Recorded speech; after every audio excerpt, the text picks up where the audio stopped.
Mobile को निरंतर अपने साथ मत रखिए, नहीं तो ये कुछ 2022 सूचना का युग है, सूचना का। जैसे अब तो मोबाइल, आप सारे लोग मोबाइल रखे होंगे, हम नहीं रखते मोबाइल अपने पास, हम क्लास में रखते ही नहीं।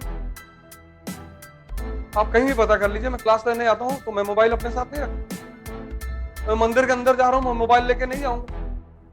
हाँ, मैं मूवी देखने जा रहा हूं तो मोबाइल लेके बैठूंगा मैं। तुमको पता नहीं कि ये मोबाइल तुम्हारे किस तरह से तुम्हें विनाश, तुमको बर्बाद कर। मोबाइल है बड़ी अच्छी चीज।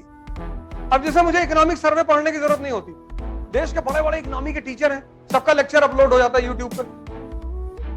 इकोनॉमिक सर्वे आया, 10-12 टीचरों ने समझाया, उसको सुन लीजिए। कितनी यूजफुल चीज है। लेकिन मोबाइल को निरंतर अपने साथ मत रखिए, नहीं तो ये कुछ नहीं करने देगा आपको।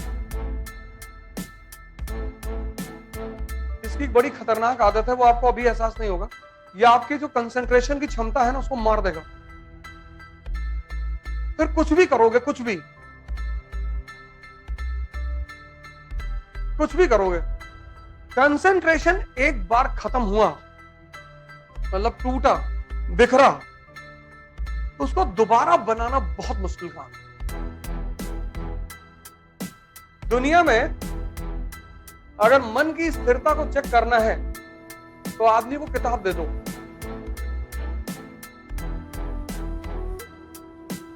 मन जो है ना, सारी किताबों को अब्सॉर्ब नहीं करता।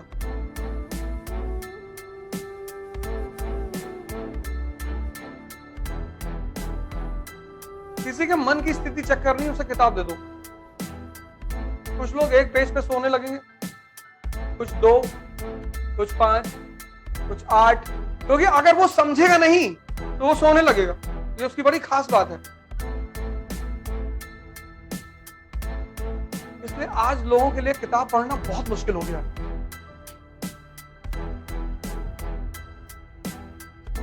और उसकी मेन वजह है ये मोबाइल।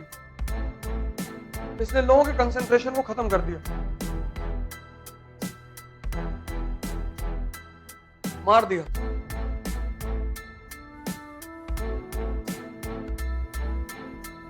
लाइब्रेरी मूवमेंट में क्या होता था? लाइब्रेरी भारत में एक मूवमेंट चलता था, लाइब्रेरी मूवमेंट। लाइब्रेरी मूवमेंट क्या होता था कि हर गांव में एक न्यूज़पेपर आता था, एक कम्युनिटी रूम होता था, वहां पे एक चारपाई रखी होती थी, और उस गांव का जो पढ़ा लिखा आदमी होता था वो उस पूरे न्यूज़पेपर को पढ़कर गांव के लोगों को सुनाता था। 4-5 गांव के लोग मिलकर आते थे सुनने के। ये परंपरा आज भी जारी है इस देश में।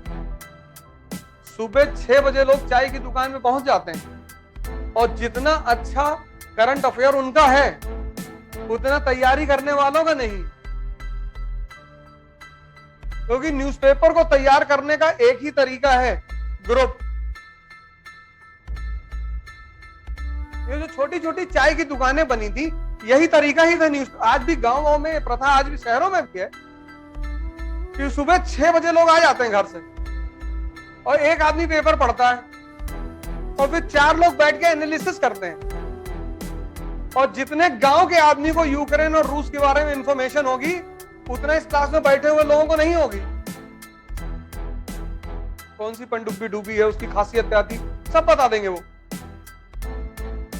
क्योंकि 6 से 10 बैठना है दिन भर। सुबह 6 बजे एक चाय ले ली, बैठे हुए, और 4 लोग रूस की तरफ से हैं, 2 यूक्रेन की तरफ से हैं। यार जेलेंस्की बहादुर जो है ना, डटा हुआ है, दूसरी पार्टी करेगी, मार रहे हैं सब पटक के। वहां ऐसे थोड़ी बहस होती है, वहां तो लीगल भाषा में होती है। आजकल तो मारपीट भी हो जाती है।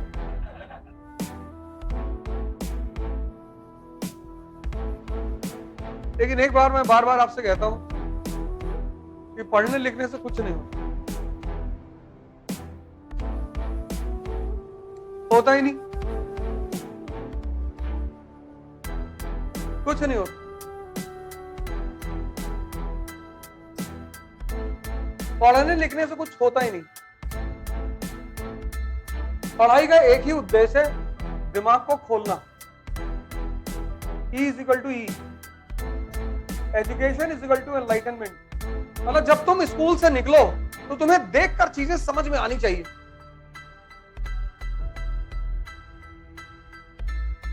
अगर तुमको चीजें देखकर समझ में नहीं आती तो पढ़ने से कोई फायदा ही नहीं। कुछ नहीं होता पढ़ने से, कुछ होता ही नहीं। पढ़ने का एकमात्र उद्देश्य है दिमाग को खोलना। पढ़ना नौकरी के लिए नहीं होता है। इस देश ने एजुकेशन को एम्प्लॉयमेंट बना दिया। पढ़ना मतलब नौकरी।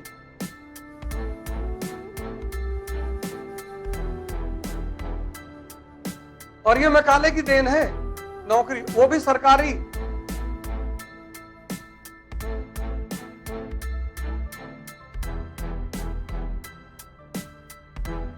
बाईस साल का लड़का यहाँ डिप्रेशन में, 22 ईयर्स, 19। इसीलिए जानवर की जो योनि है वो निकृष्ट योनि मानी गई है, क्योंकि वहां उत्थान का कोई रास्ता नहीं।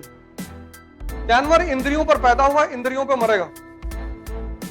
मनुष्य एकमात्र प्राणी है जो इंद्रियों पर पैदा तो हुआ है, लेकिन इंद्रियों से उठकर वो अपनी चेतना तक जा सकता है। मतलब भगवान बनने की क्षमता है उसके अंदर। ये धर्म का उद्देश्य है।